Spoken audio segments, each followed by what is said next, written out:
Parapet, and their single "Just Kids" is currently playlisted on Jackground FM, and it's getting massive airplay.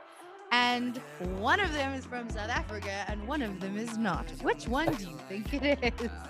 We'll play the accent game. Although it's kind of gone though. John, I am kept in South Africa. Bit Australian, Adam. Oh, John bloody Paul hell. and Adam Lim. Ooh. Wing it. Pierre. Oh, mademoiselle. Baguette. That's the closest anyone else has ever gotten it, so fair play. Oh, what? What is it? Tell me. What I say it? Because I'm just English, everyone just says Lempriere. But it's supposed to be like l'enfant and all that. Nah. No, I kind of like it with the English accent. What are you doing after this, Zoom? Well, flying to South Africa apparently. Oh well, no, you can't. No, don't come here. Don't come here. No one wants to come here. There's a lot happening. New COVIDs every single day here. You should definitely not come There's here. new COVIDs everywhere.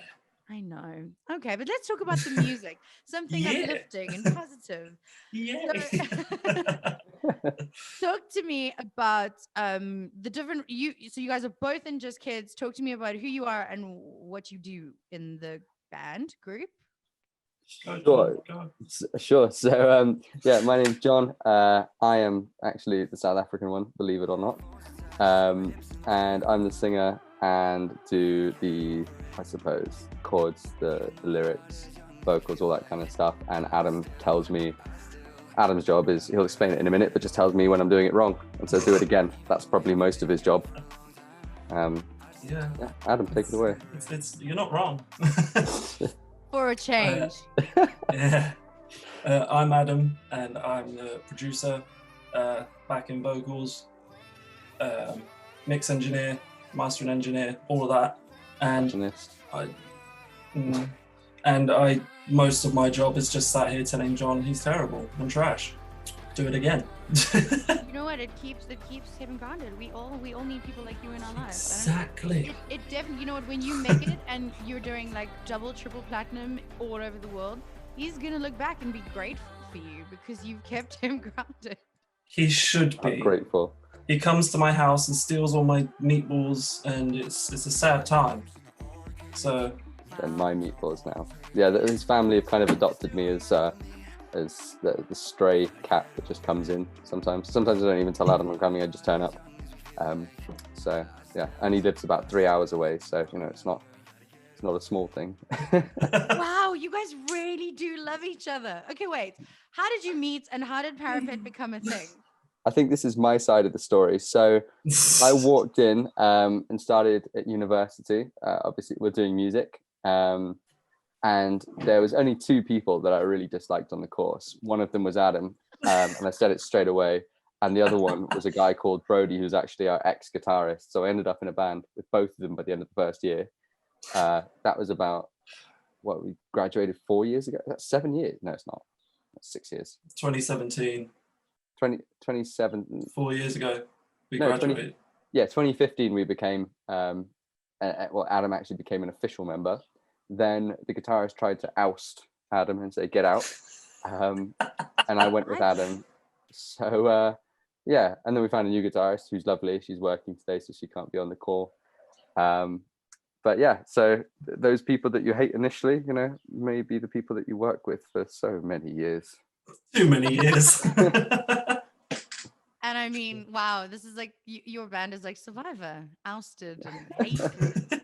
And like inner workings of a band. Okay, so you meet each other, you decide we're gonna do this. How many times did you try and fail and record stuff and love it, or one of you loved it, one of you hated it? Talk to me about the journey. We made an EP in 2016, and we released that on a whim. We didn't actually put any campaign behind it. There was no promo. There was no attempt to try and get on radio. We just put it out. And then we disappeared. Never guess what happened. Yeah, we never guess what happened with that EP. It flopped. It failed miserably. Never heard it. Yeah, because we had no idea what we were doing. And it wasn't until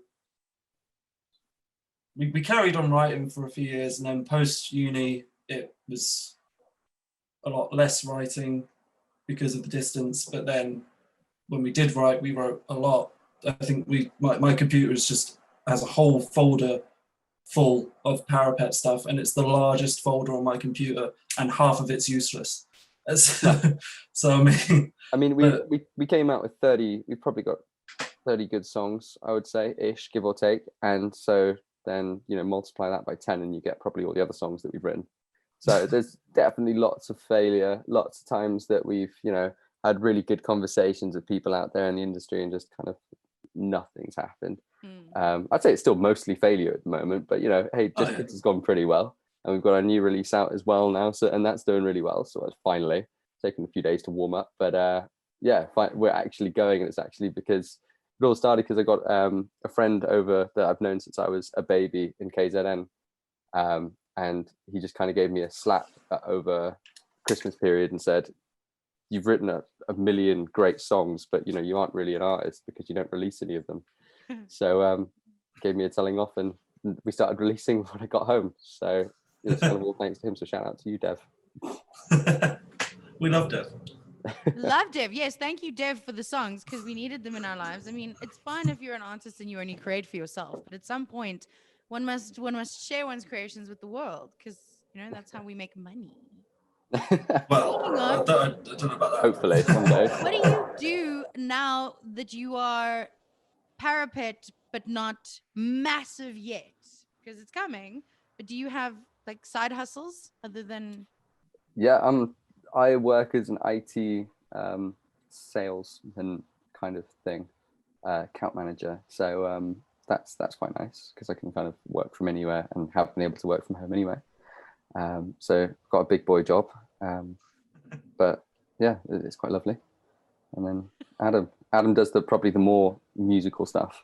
Yeah, I'm my main thing is I'm a carer for my dad. I look after him full time, so I'm at home all the time. So I just have all this space to just be musical, and I do studio sessions. I have clients come in. I do mixing and mastering for random people. So I'm a bit more around the music than everybody else because everyone else has big boy jobs and actually earns real money. Yeah. But I mean, he's probably undersold that. He's had quite a few artists that he has worked with and produced for. You know, done stuff like New Music Friday and stuff, which is obviously a really nice badge to have as a musician. You know, hopefully Parapet will close that one down soon, eventually. But yeah. But you guys also did get a badge of recognition from BBC for Track of the Week, right? Yeah, that was really amazing. Actually, we just kind of put it up, not expecting anything, and then managed to get their whole Southwest, which over in the UK normally you just get a small division of it in one small city, but we got the whole of the Southwest, which was huge. So and to be Track of the Week, that we couldn't believe it. We were on holiday actually at the time, selling the track. So yeah, that was nice to wake up to. That was a nice badge. Yeah. Okay, so talk to me about Just Kids. What is it about? What does it mean? And how did you guys write it? So we are really into a YouTube playlist that called Majestic, just really into kind of like the vibe, the music, and we normally try and write a different song in every genre. We've got some like hardcore metal songs, we've got some disco, we've got like pop, you know, you name it, we've got it. And we really wanted to do a vibe like that. And Adam just kind of was practicing his producery stuff and made a Majestic song, just as a practice. And I heard it and I said, "Give it to me. I want it. I want it." And let me ruin it. Let me put my vocals on it. And so we started singing it, and we started kind of singing these lines together. And that's when it all started. A lot of those like high voices are actually in the song, which sound feminine. Adam pitched up. And so yeah, we just really started vibing with this, and then with the feel and the relaxed kind of summery vibes, it really just reminded me of all the time that I spent growing up in South Africa. And or like, I mean, I still come out, you know, as much of the year as I can, and just it was just pretty much about like, you know, my upbringing, the whole, you know, before phones, we still had, you know, video games, arcades, VHS, all that kind of stuff. It just was like, you know, 90s for me. You don't look that old. how how old do I look? I really thought you were like 22. It's close. Well, I'm not close. It's 26, coming on 27. Oh, you You'll are. take that. I will take that. Okay, but then you brought the whole crew over to South Africa to film the video. Why was that important? Like, obviously because of the memories, but I mean, you could have come by yourself. So we've actually got this amazing. Well, my best friend Dev, he has a younger brother called Jared, who I've also known since he was a baby. And Jared does some like amazing film work, video work over in Cape Town, and he's actually recently just done this amazing surf video that we're releasing next week for our song Cali Glow, following a guy that is literally local, and I really think it's important to that video, because it's about summer, it's about, you know, home. This is where home is. A lot of stuff is related to that, because, you know, South Africa for me and being taken away from home. But yeah, so we were going to meet up with Jared because my best friend Dev was getting married. So, and Dev wanted us to play, and so my wedding gift was, right, let's you know, play the wedding for you. And then Jared was like, let's film a video while we're out here, and just basically gave Jared a selection of our songs, and he went, that is the one. And so we filmed it in about 2 days. These guys were just being tourists, seeing all these places for the first time, and, you know, just absolutely fell in love with it. And it was just so important. And it just kind of, every time I see that video now, I'm just like it's like I'm back on holiday again. You know, I'm back in that amazing time, just all pre-COVID, all that kind of stuff. It was just the best. So yeah, like Definitely. I wasn't obviously there for the holiday or the fun, but I do feel the pre-COVID vibes for sure. And watching the video, I've watched it a couple of times now. Every time I watch it, I get a bit nostalgic and hartseer. Like, you get sad, man. Like, I want those times again.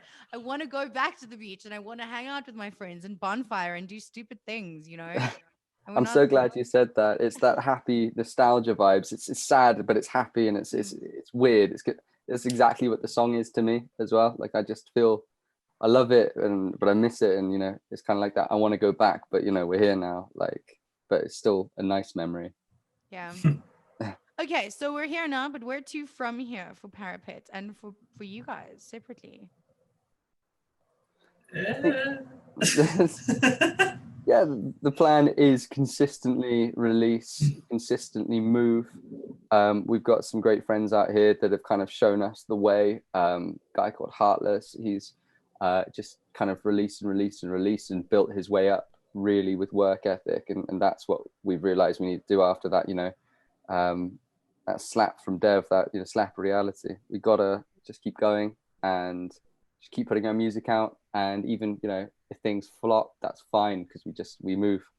So that's pretty much the plan. Otherwise, that's it.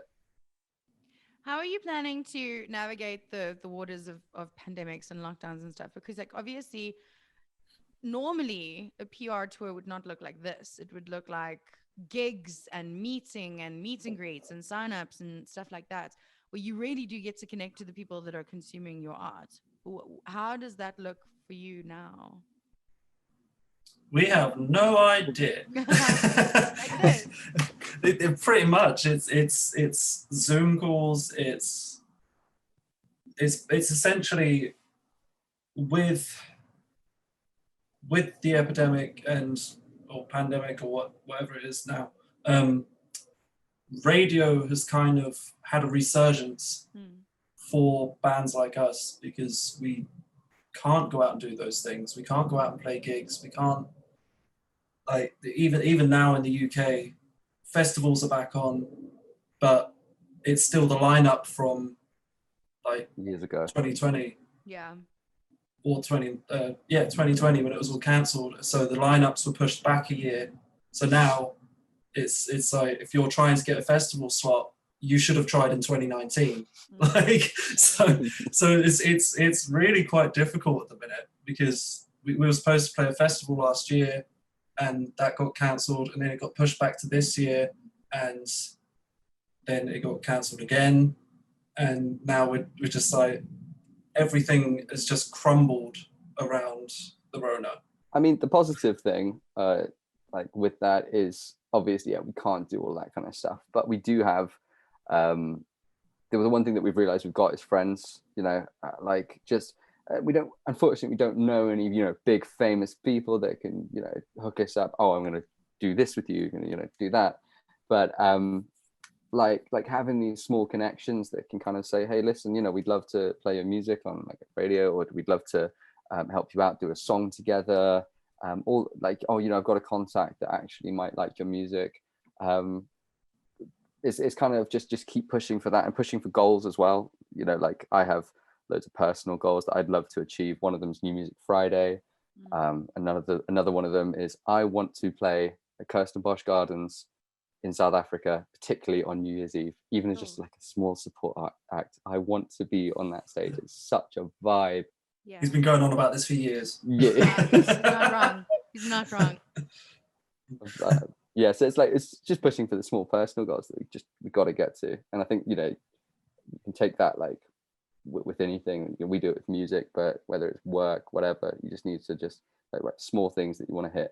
Okay, that's not small. It's going to take ages. Someone hooked me up with Jeremy Loops. He always plays there. Well, you can ask him now. Well, we'll make sure we tag him in this video. You're Jeremy. Jeremy, can you please help us? Just we want to support you. Come on. Jeremy. Bring me home. And bring me to Cape Town. I need a party, Jeremy, please. Oh, yeah. Come on, Jezza. Sort it out, mate. Nice wine as well. Can I bring my dog as well? He'd love to go. If you're bringing your dog, I'm bringing my favorite dog. So only your favorite. Wow. Yeah. His favorite gets all the special treatment, I swear. She really does. She's very special, and she's coming to Kirsten Bosch Gardens. I don't know how we're going to do that, but I'm sure Jeremy Lips can like that. Sort it out. Exactly. Yeah. I on this connecting thing though, I know Adam, you hate Zoom, but I did speak to another artist who was having exclusive drinks with fans on Zoom. So I don't know. I'd definitely come drink with you guys if you were thinking about doing that. I'd do it anyway. So I mean, well, we would happily set that up. I mean, the fans portion, not so much because it's a bit.